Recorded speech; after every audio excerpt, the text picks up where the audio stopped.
Hello guys. सो आज हम chemical bonding पढ़ेंगे। केमिकल बॉन्डिंग के अंदर हम पहले आयनिक बॉन्ड पढ़ेंगे और फिर कोवैलेंट बॉन्ड पढ़ेंगे। ठीक है, पहले हम आयनिक बॉन्ड समझ लेते हैं। भाई आयनिक बॉन्ड बनता कैसे है? आयनिक बॉन्ड बनता है कंप्लीट ट्रांसफरिंग ऑफ इलेक्ट्रॉन से। कंप्लीट ट्रांसफरिंग मीन्स जैसे अगर इसके पास एक एक्स्ट्रा इलेक्ट्रॉन है तो ये लूज़ करके इसको दे देगा, इसके पास पॉजिटिव चार्ज एक्वायर हो जाएगा। जब ये गेन कर लेगा तो ये नेगेटिव चार्ज एक्वायर कर लेगा और इनके बीच की जो इंटरेक्शन होगी, जिनके बीच का जो बॉन्ड बनेगा, कंपाउंड बनेगा, वही आयनिक कंपाउंड होगा। ठीक है, और अगर अब हम इनकी जर्नल कैरेक्टरिस्टिक्स की बात करें तो सबसे पहले जो जर्नल कैरेक्टरिस्टिक आती है वो आती है मेल्टिंग एंड बॉइलिंग पॉइंट। तो melting and boiling point depends on the nature of binding force in a crystalline solid. कहने का मतलब ये है कि मेल्टिंग और बॉइलिंग पॉइंट इस बात पर डिपेंड करती हैं कि जो फोर्स दो क्रिस्टल को बांध के रखी हुई है वो कैसी है, स्ट्रॉन्ग है, वीक है। भाई देखिए, ये पॉजिटिव है, ये नेगेटिव है, एक दूसरे को अपोजिट चार्ज अट्रैक्ट कर रहे होंगे, तो ये जो अट्रैक्शन होगी, इंटरेक्शन जो होगी, ये ही होगी आपकी बाइंडिंग फोर्स। ठीक है, since electrostatic interaction between positive and negative charge are strong. भाई पॉजिटिव और नेगेटिव चार्ज की जो इंटरेक्शन होती है वो स्ट्रॉन्ग होती है।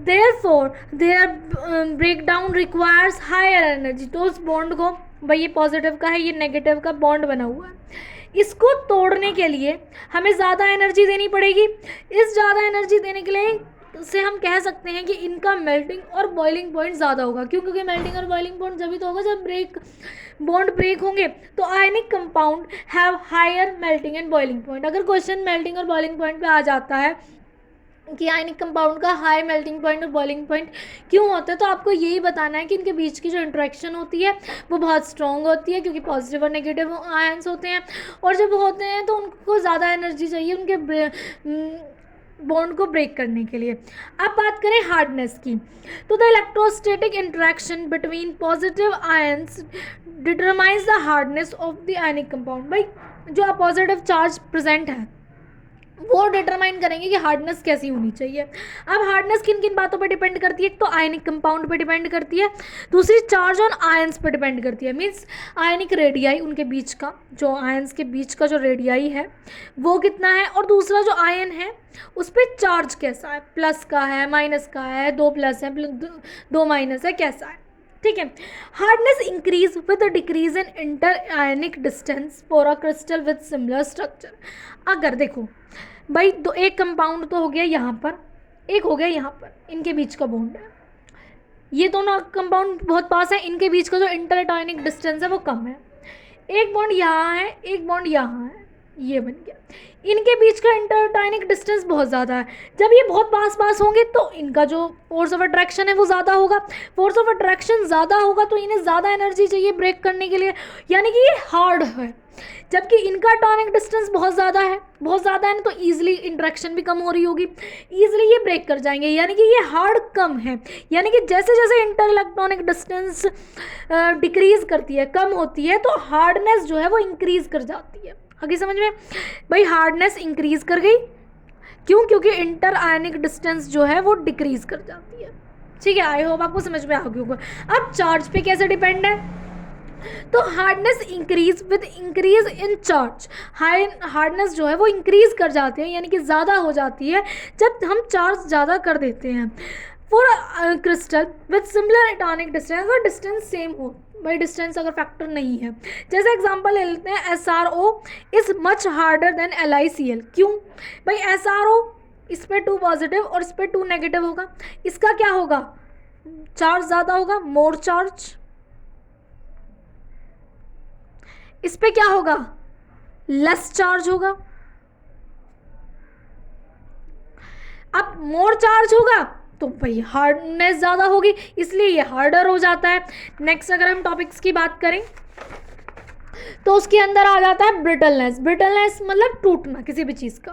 ठीक है, the constant unit which make up the ionic solid are oppositely charged ions. भाई एक कंस्टेंट यूनिट, यूनिट का मतलब आप कह सकते हो कि क्या क्या चीज़ें होती हैं जो एक आयनिक कंपाउंड को बनाती हैं, तो क्या होती हैं, आयंस होते हैं अपोजिटिवली चार्ज। ये तो प्लस का आयन होगा, नेगेटिव का आयन होगा। ठीक है, अब इसमें कहता है एनर्जी रिक्वायर्ड और एनर्जी सप्लाई, मीन्स हम एनर्जी देते हैं या एनर्जी चाहिए है उसे टू अ क्रिस्टल लेयर, एक क्रिस्टल की लेयर्स को, ये जो क्रिस्टल की लेयर्स बन रही है, the movement of layer of ions being like charge, अगर हम इनकी मूवमेंट कराएं, अगर मान लो देखो मूवमेंट कराया, यहाँ प्लस आ गया, यहाँ माइनस, यहाँ प्लस, यहाँ माइनस, फिर यहाँ प्लस, यहाँ माइनस, और यहाँ फिर प्लस आके यहाँ ही माइनस आ जाए, मतलब जो लाइक चार्जेस है वो एक साथ आ जाए। मूवमेंट हुआ है तो इधर उधर हुए होंगे और ये ऐसा आ जाए। अब देखिए ये जो ये सिमिलर चार्जेस वाले भी सिमिलर चार्जेस हैं, जब लाइक चार्जेस आ जाते हैं, चार्ज आ जाएंगे तो ये रिपेल कर जाएगा। मान लो यहाँ से रिपेल करना स्टार्ट हुआ तो यहाँ से ये टूटना स्टार्ट हो जाएगा भाई, बॉन्ड लाइट वीक होने लगेंगे और यहाँ से टूट जाएंगे। तो हम कह सकते हैं कि जब like charges near each other होते हैं, जब वो एक दूसरे के पास होते हैं, this causes the strong repulsion which leads to the break down the crystal, इसकी वजह से स्ट्रॉन्ग रिपल्शन क्रिएट होता है और रिपल्शन क्रिएट होने की वजह से यहाँ पर ब्रेकडाउन यानी कि टूटने की संभावना हो सकती है। अब आते हैं सॉल्युबिलिटी में, मीन्स सॉल्युबिलिटी किसी चीज़ में किसी चीज़ का घुलना। Ionic compound is soluble in highly polar solvent, ionic compound जो है वो सोल्यूबल हो जाते हैं हाईली पॉलर सॉल्वेंट में, जो हाईली पॉलर सॉल्वेंट है उनमें। अब बताइए वाटर जो है एक यूनिवर्सल सॉल्वेंट होता है, तो वाटर यूनिवर्सल सॉल्वेंट होता है क्यों? क्योंकि ये आयनिक कंपाउंड को ईजिली डिसॉल्व कर लेता है। अब क्या क्या प्रॉपर्टी होती है वाटर की या किसी भी पॉलर सॉल्वेंट की जो किसी चीज़ को डिसॉल्व कर ले? तो फर्स्ट जो प्रॉपर्टी होगी वो होगी it has larger dipole movement which provide high hydration energy due to a strong ionic solvent dipole interaction. भाई देखो सॉल्वेंट जो वाटर होता है वो एक पॉलर सॉल्वेंट है, पॉलर सॉल्वेंट होने की वजह से इसकी हाई लार्ज डाइपोल मूवमेंट होगी, डाइपोल मूवमेंट ज़्यादा होगी यानी कि हाइड्रेशन एनर्जी, ठीक है, वो ज़्यादा होगी, हाइड्रेशन एनर्जी ज़्यादा होगी तो वो लेटिस को ईजिली ब्रेक कर देती है, ठीक है, जिसकी वजह से वो ईजिली सोल्यूबल हो जाता है। नेक्स्ट की बात करें तो it has a higher dielectric constant, इसका डाइलेक्ट्रिक कांस्टेंट बहुत ज़्यादा होता है which is responsible for reducing the attractive force between cation and anion.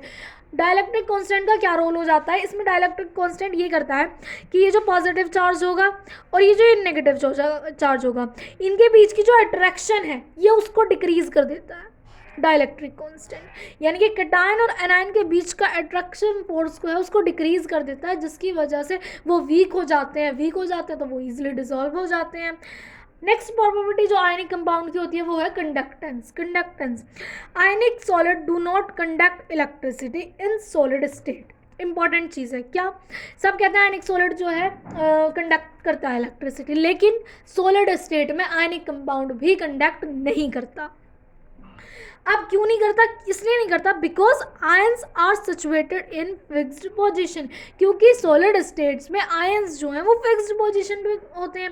अब फिक्स्ड पोजीशन पे होंगे तो मूव नहीं कर रहे होंगे तो इलेक्ट्रिसिटी कहाँ से कंडक्ट करेंगे? However in the molten state, लेकिन मोल्टन स्टेट में क्या हो जाता है कि वो मतलब जैसे पिघल गए तो उनके जो वो ढीले हो जाते हैं, यानी कि उनके कुछ बॉन्ड जो हैं लेटस के वो ब्रेक हो जाते हैं, तो लेटस जो है ब्रेक हो जाती है and ions are free to move in an electric field. Ions जो हैं वो फ्री हो जाते हैं मूव करने के लिए। They conduct electricity due to increase in relative mobility. अब भाई आयंस हैं, कुछ इधर भागेंगे कुछ इधर भागेंगे तो मूवमेंट होगा, रिलेटिव मूवमेंट होगा, रिलेटिव मोबिलिटी की वजह से ये आयनिक इलेक्ट्रिसिटी कंडक्ट कर देते हैं। अगर हम साइज इफेक्ट की बात करें तो किसी भी चीज़ का साइड इफेक्ट साइज इफेक्ट जो है वो radius ion is directly proportional to 1/z effective, यानी कि जो z इफेक्टिव क्या होते हैं? इफेक्टिव न्यूक्लियर चार्ज, यहाँ पे मैं लिख देती हूँ इफेक्टिव न्यूक्लियर चार्ज। भाई जितना ज़्यादा इफेक्टिव न्यूक्लियर चार्ज होगा उतना ही रेडियस कम होगा। भाई दो चीज़ों के बीच में इफेक्टिव न्यूक्लियस का और इलेक्ट्रॉन के बीच में लग रहा है, मान लो पॉजिटिव इस न्यूक्लियस को मान लो ये इलेक्ट्रॉन मान लो, इनके बीच का अगर चार्ज अट्रैक्शन बहुत ज़्यादा होगा इंट्रैक्शन तो इनके बीच का रेडियस तो कम हो ही जाएगा, ये चीज़ें अपने आप पास आनी स्टार्ट होने की कोशिश करेंगी, तो इनका जो रेडियस है वो पास आना स्टार्ट हो जाएगा, मतलब उन जो आयंस हैं वो पास आने स्टार्ट हो जाएंगे, रेडियस डिक्रीज कर जाएगा अगर इफेक्टिव न्यूक्लियर चार्ज इंक्रीज हो जाए।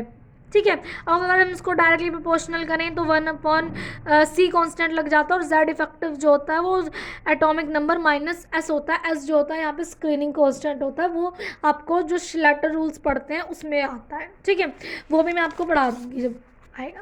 अब नेक्स्ट जो टॉपिक आता है वो आता है रेडियस रेशो रूल। अब रेडियस रेशो रूल एक नया टॉपिक है, इसको बहुत आसान है, बस समझने की ज़रूरत है। तो अगर हम पहले देखें कि रेडियस रेशो रूल होता क्या है, तो जो द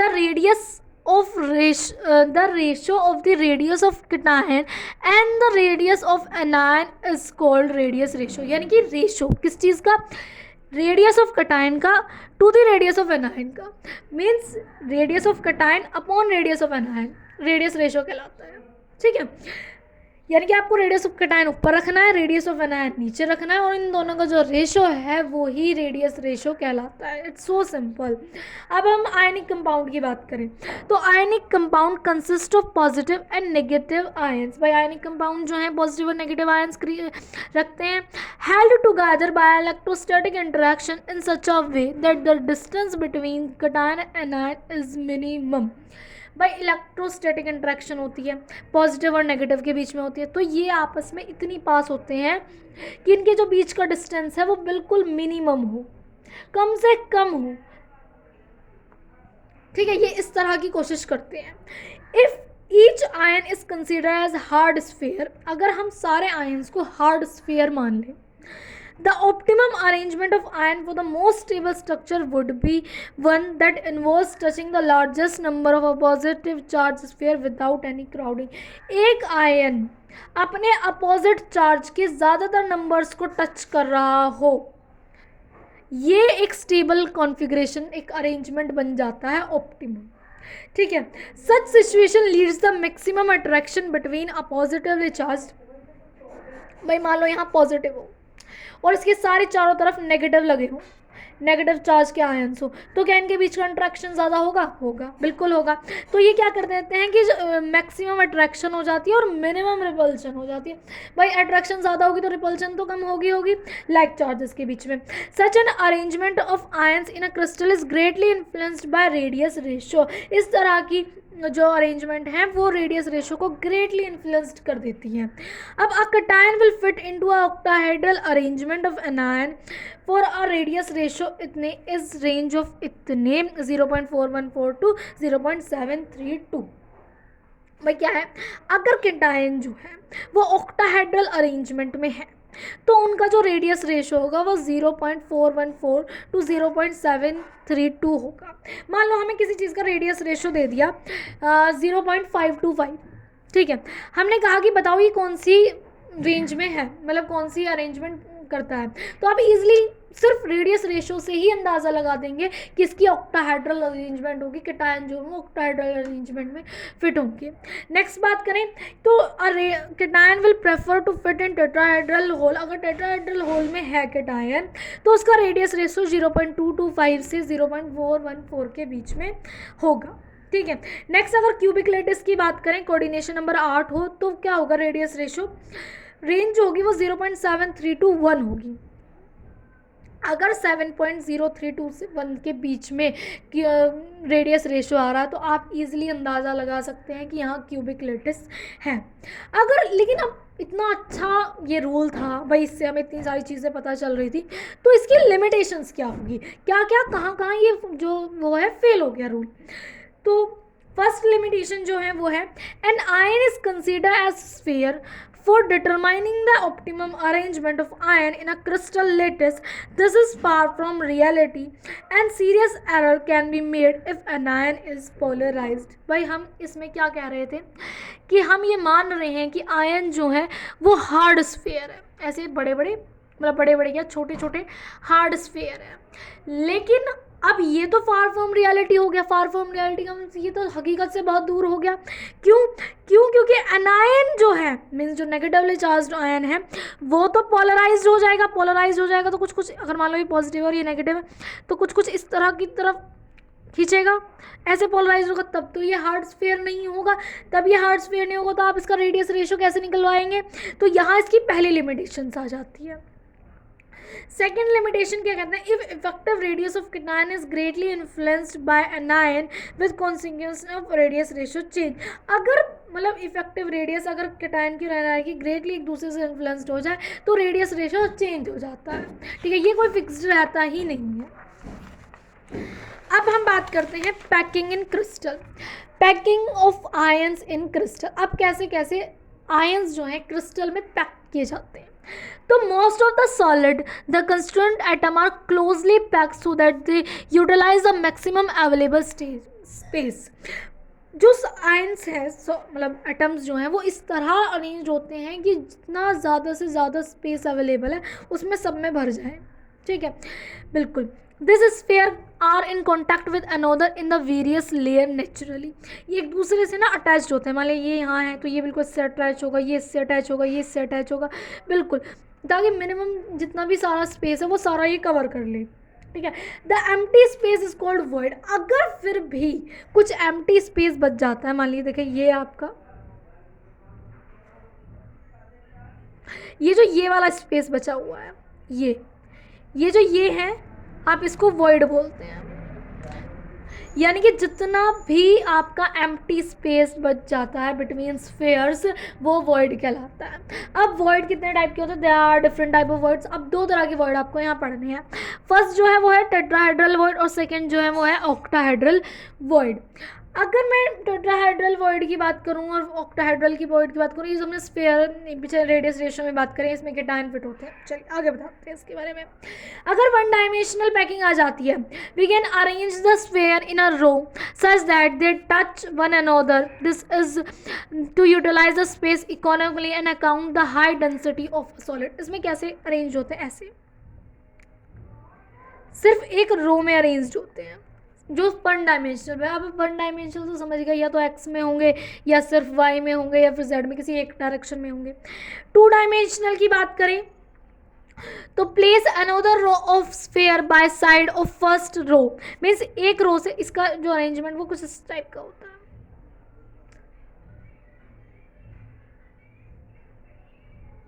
क्यों, ये एक्स डायरेक्शन मान लो, ये वाई डायरेक्शन मान लो, तो क्या टू डायमेंशनल में होते हैं। अब इसके अंदर भी दो आते हैं, एक तो स्क्वायर क्लोज पैकिंग होती है और एक हेक्सागोनल क्लोज पैकिंग होती है। अब अगर हम स्क्वायर क्लोज पैकिंग में आए तो इसमें 4 स्फीयर अटैच होंगे, मीन्स मान लो एक है तो उसके साथ जैसे आप इसको मान लीजिए, इसके साथ एक ये 4 वो होंगे। और हेक्सागोनल में इसमें 6 स्फीयर एक ही उसके साथ अटैच्ड होंगे।